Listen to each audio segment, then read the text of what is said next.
बाबा कैसे ने बोला 16,108 की माला में आने से तो अच्छा 9 लाख में आए। बिल्कुल। Student, Baba, it has been said in a cassette that it is better to come in the list of 9 lakh rather than coming in the rosary of 16,108. Baba, absolutely correct. कैसे बाबा 9 लाख 16,108 की माला अच्छी 9 lakh. Student, is the rosary of 16,108 or the rosary of 9 lakh better? 9 lakh में प्रजावर्ग की आत्माएं होंगी ना। Baba, there will be the souls of the subject category among the 9 lakh, won't there?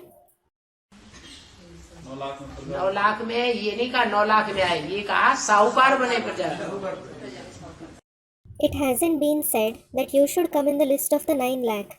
It was said that you should become the rich subjects. प्रजावर्ग में आए माने साहूकार प्रजा बन जाए, वो अच्छा। To come in the subject category means to become rich subjects. That is better. साहूकार प्रजा बन जाए। Why become rich subjects? साहूकार जो बड़े बड़े होते हैं उनको भी ढेरों दास दासियां होते हैं घर में। The very rich subjects also have numerous servants and maids in their house. होते हैं या नहीं? जैसे राज परिवार में राजाओं के देश ढेर सारे दास दासियां होते हैं। Do they have them or not? Student, they do.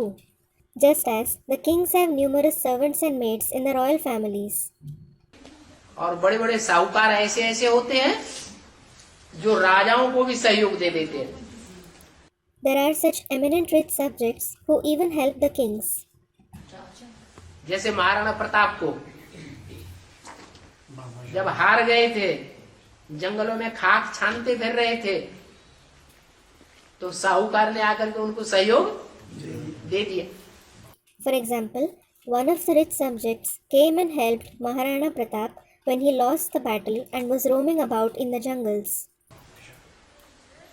तो उनकी नजर में तो वो साहूकार ऊंचा साबित हुआ या नीचा साबित हुआ? ऊंचा साबित हुआ। So, was that rich subject deemed high or low by him? He was deemed high.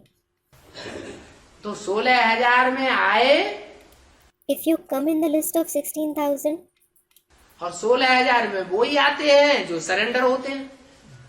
and only those who surrender come in the list of 16,000. सब कुछ छोड़ छाड़ के ईश्वरीय सेवा करने के लिए सरेंडर होते हैं। They leave everything and get surrendered for doing the service of God. होते तो हैं सरेंडर दुनिया को दिखाने के लिए, लेकिन क्या सब ईश्वरीय सेवा में लगे रहते हैं?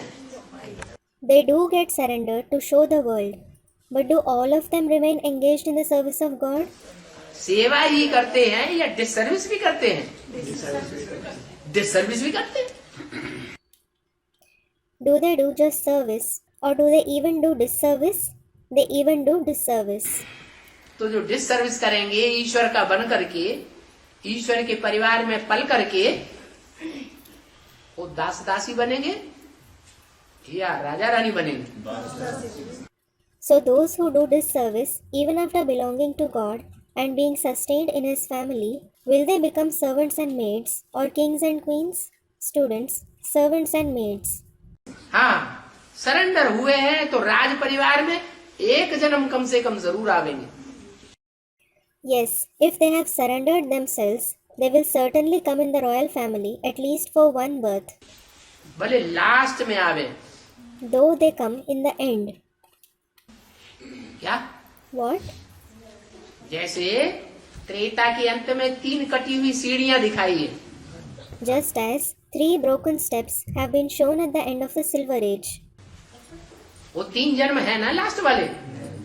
Those are the last 3 births, aren't they? उनमें कोई तो राजाएं बनेंगे।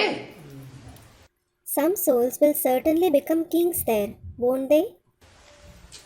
खंडित जन्मों के भी कोई राजाएं बनेंगे या नहीं बनेंगे? राजाएं तो कोई बनेंगे।